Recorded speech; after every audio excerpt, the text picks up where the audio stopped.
Om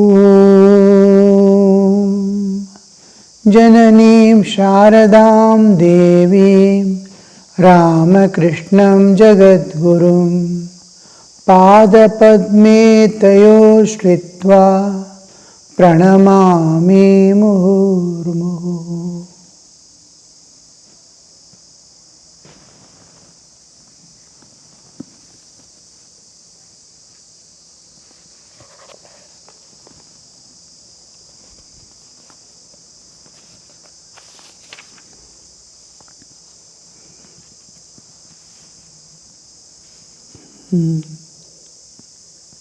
Shukadeva are examples of Urdhva-Ritas. We are discussing about the continence aspect of sadhana, spiritual life.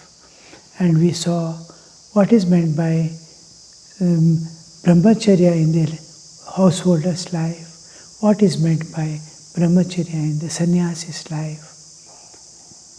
Getting a child for child's sake as an offering to the nature is considered as brahmacharya.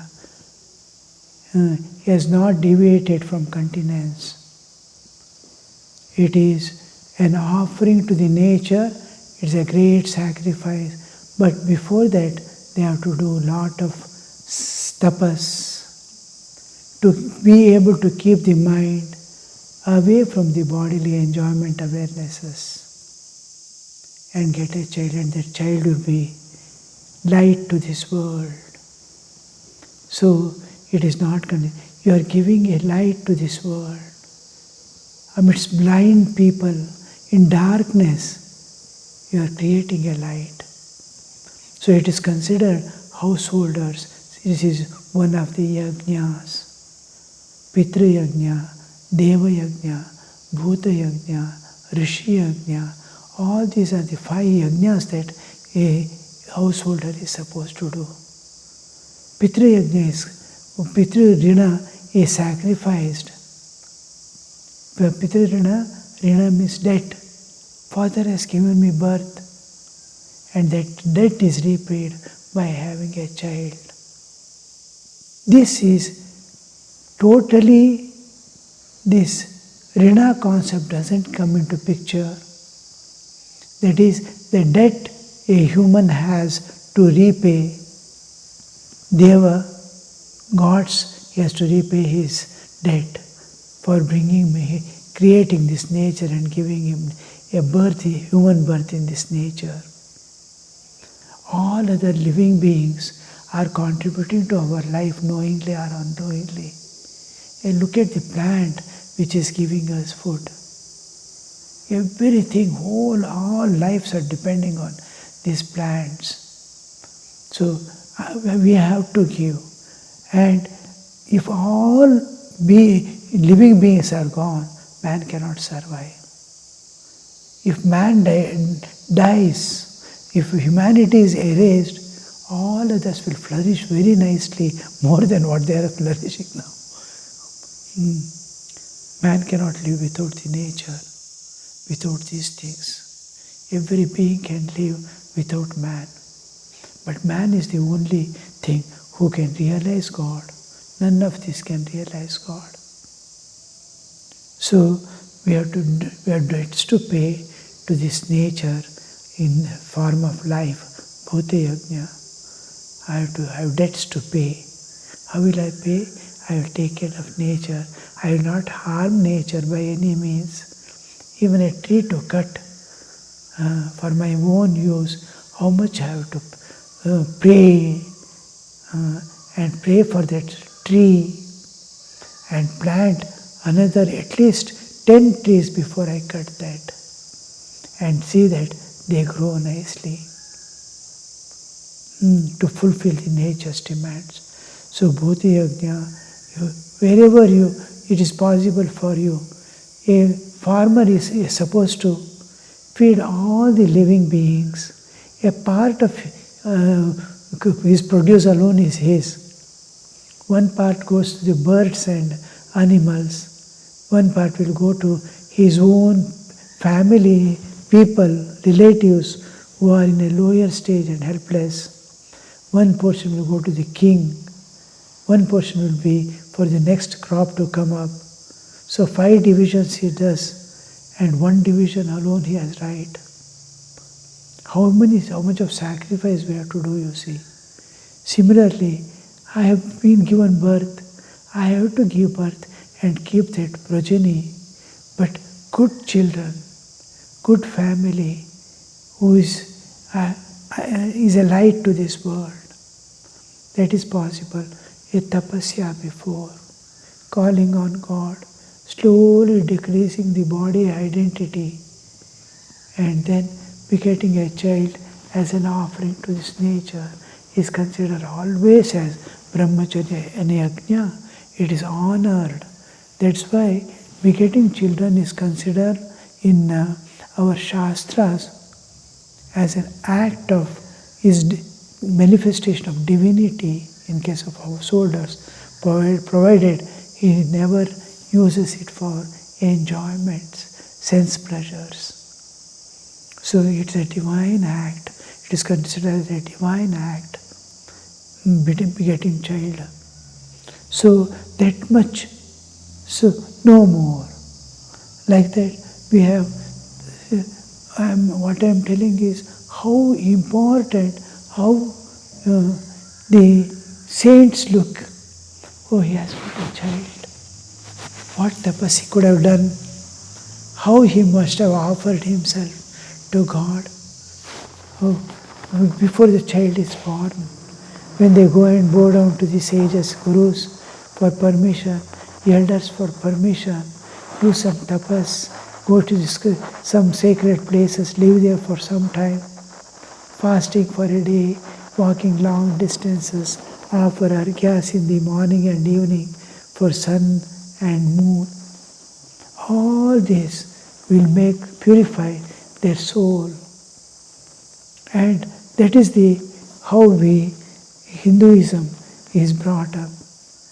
And so much honor is given to a householder because he is the one who is going to look after the children who are not earning.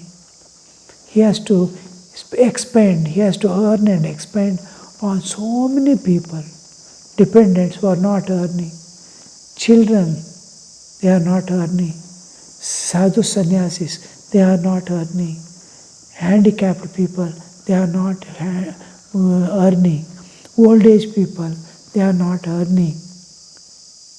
So all these people are not earning, and the society, it has to maintain only the householders who are earning. So householders' responsibility and duties are so much. A small enjoyment doesn't matter for the burden and load they are taking. They are always honored. Now, when it comes to sannyasi's life, you have no business to enter into any kind of pleasure or sex indulgence, no indulgence. In any form, there looking at a woman as woman is prohibited. He has once, we were all sitting after our brahmacharya diksha, and one of the brahmacharis asked the President Maharaj how to control our sex instincts, how to observe brahmacharya, how to observe continence. Maharaj, Bhuteshanandaji Maharaj was there. Vireshwaranji was the President Maharaj to whom he showed Bhuteshanandaji Maharaj. You answer them, tell them. Bhuteshanandaji with folded hands said, I have never seen a woman in this world. I have never seen a woman in this world. My Gurudev said, all women are manifestations of Divine Mother. After that I could not see any woman in this world. Where is woman? What is woman? What a state of existence, you see. A guru says, all women are manifestations of Divine Mother. He is seeing a very like image, murti in the shrine. He is seeing Divine Mother in everyone. He says, I never saw. And whole group, we were 50 brahmacharis, so many monks and all were sitting. Everybody was silent for some time. We have nothing to say except to wholeheartedly bow down at his feet. And the brahmachari said, bless us with that vision. Bless us with that vision, where we no more see a woman in this world. So now, this is the actual ultimate state where a sannyasi ends. No more. He never sees a woman anywhere. Whoever he is interacting with Divine Mother, his mind is at her feet as a small child. You can see the seniors, swamis in the mud, all these who have spent their whole life as sannyasis. You can genuine sannyasis who no more see the world. There is no gender differences, has fallen off from their awareness forever. They are in divine awareness. They see God everywhere, in all. That is the ideal. Now, what are you when that state comes? Gender has fallen away from their awareness. They can no more. It is just like a few months old baby. It can never different. It sees man, woman, child, old man, everything. He never sees the gender, nor understands the gender. Same stage he comes back. That innocence, that purity, that eyesight filled with joy, everything filled with joy.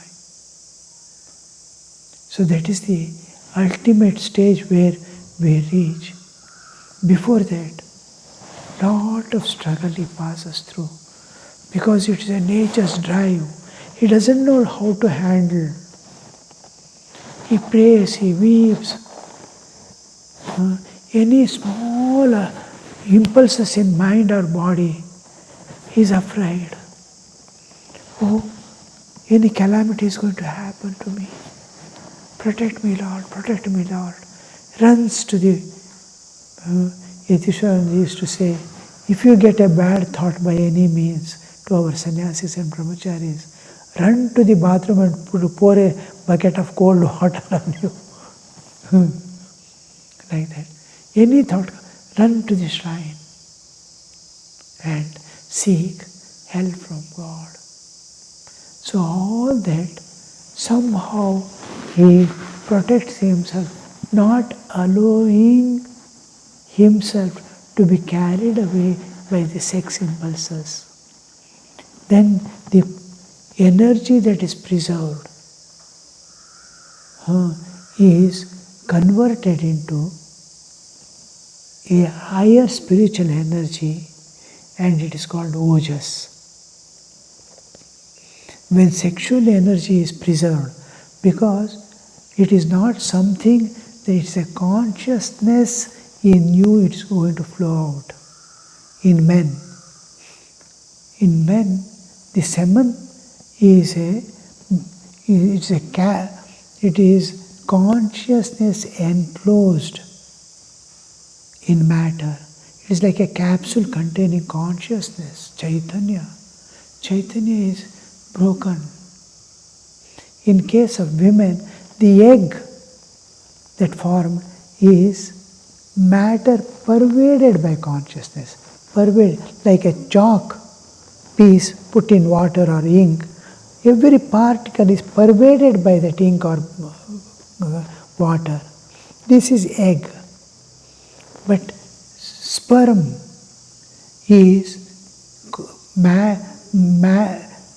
consciousness enclosed in matter, like medicine capsules we get. Inside is consciousness. Here is egg is pervaded by consciousness. Consciousness is living here. It can run about. So it moves. It is conscious, self-conscious. How the moment the fertilization takes place, how the fertilization immediately the growth starts. It's building up a body. Without anybody's assistance, nature alone is taking care in the womb. So it is consciousness. This consciousness, if it is going to flow out, if I am becoming less and less conscious, I have to become more and more conscious in spiritual life. I must have more energy, more vigor, more strength. Not physical strength of food and eating. No, it is spiritual strength, spiritual awareness. It is called Brahma Varchas. The glory of his body, mind, senses is projection of the Brahma Varchas. And this energy which he protects and so that gets stored in the body as ojas. Ojas. This ojas, excessive ojas sometimes comes out as light. You can see halo around the holy people, wherein you see light is emerging out. In Mira, it is to flow out through the sweat as scent, fragrance. Wherever she is to move, fragrance is to emit. So this ojas, now it is transmutation, it's not suppression. Consciously he protects himself. Joyfully, it is not repression. It is getting converted into a higher level of energy.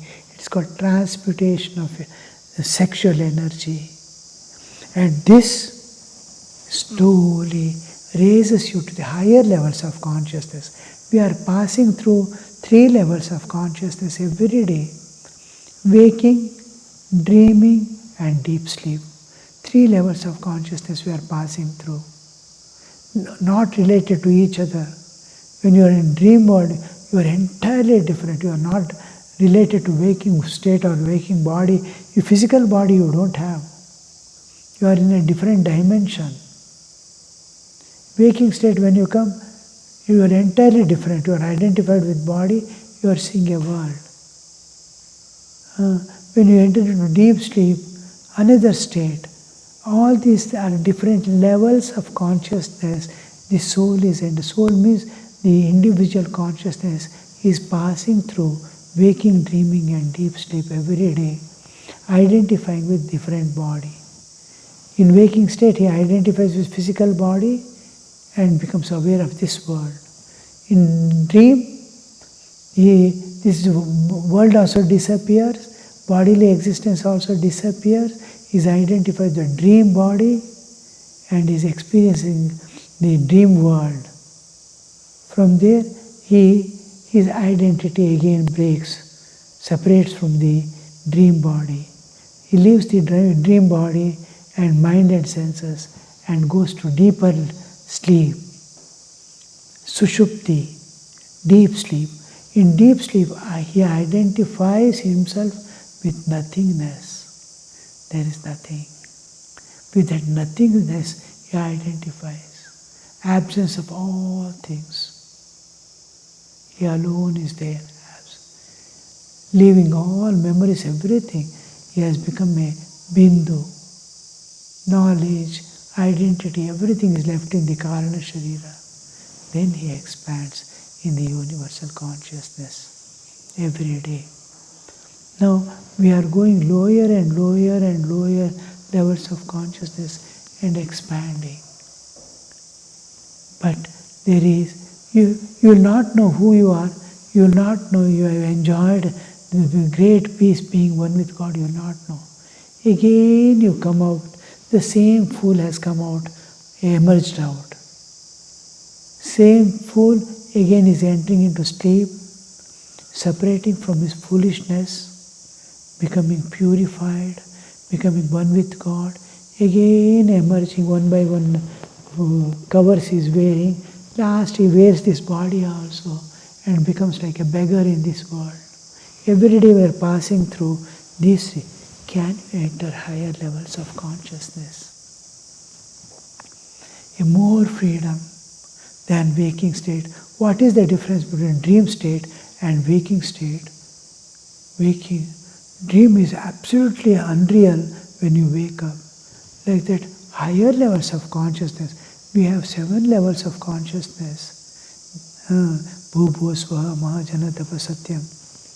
So, when we go to the higher level of consciousness, higher freedom, higher enjoyments, and the waking state, we immediately see as unreal.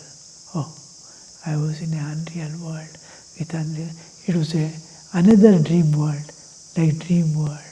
When I wake up, dream world was not there. When I wake up to higher levels of consciousness, we understand in this waking state and all the world that we see was only a dream. So there, higher level, what could be that one?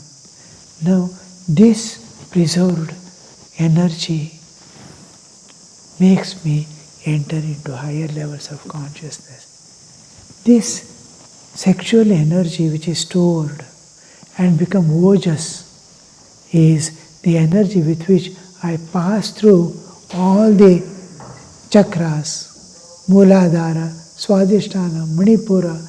I am passing and emerging out. Now, this emergence to higher levels of consciousness is done by the sexual energy that is stored. It is same to a householder also. So here, with children, he will attain the same state. He preserves. He also gains because it is considered as a oblation. That's why Sri Ramakrishna says, after 1 or 2 children, you have to end the play and seriously begin the spiritual life, because you have to part now. Husband and wife have to part. One will remain, one will go later on. Before that, you have to acquire a permanent place at the feet of God. So here also, after 1 or 2 children, he starts living like a sannyasi internally, unattached to things, doing all the duties, loving everyone, serving everyone. He goes on accumulating, and now this energy which is going up to open a new dimension of existence, of higher life, higher joy, higher freedom. Another, this is called, where you see the God with form, that is Anahata. We are moving about from the Mooladhara, Swadhisthana, Manipura only. Now, again go to Mooladhara, enter into deep sleep, again come to the Manipura. But now it ends there. And the higher, I am reaching the Anahata. Then this flow, upward flow, to open the higher levels of consciousness, first you enter into Anahata, get the vision of God.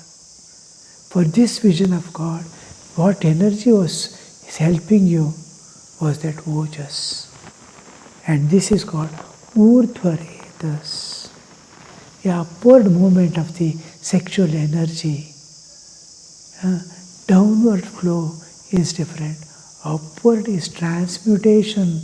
We are making it a spiritual energy to open a new door to our spiritual life. This is the whole plan of nature. Yield to nature, go into involution. You will enter into involution. If you indulge, if you enter, if you renounce, you will enter into higher levels of consciousness. Instead of involution, you are passing through the evolutionary process. Evolution begins. You enter into higher levels of consciousness. This transmuted energy that constantly, formerly it was drop, joy used to get. Now, small stream of unbroken joy begins, and then it goes on expanding. Inside, you are in the ocean of bliss as bliss, and it opens up the heart. You come to the anahata level where you get the vision of God. So this whole thing rests in downward flow of sexual energy leads to involution. Upward it leads to evolution. Not only evolution, it opens the higher levels of consciousness where you see the vision of God and more. Samadhi sthiti is attained only through that. So this opening, how much important you see. Sri Ramakrishna is giving beautifully the whole. This much if you know, it is sufficient. And it is possible for everyone. We are divine. Why should we be bodies? And as bodies, loiter here in this world for a drop of pleasure, not happiness, not bliss, sense pleasures, momentary, which is going to bind and put you into the involution. Like beggars, we are moving about in this world. No, go in the process of evolution. This is spiritual life. Om Shanti Shanti Shanti Hari Om Tat Sat Shri Ramakrishna Arpanamastu.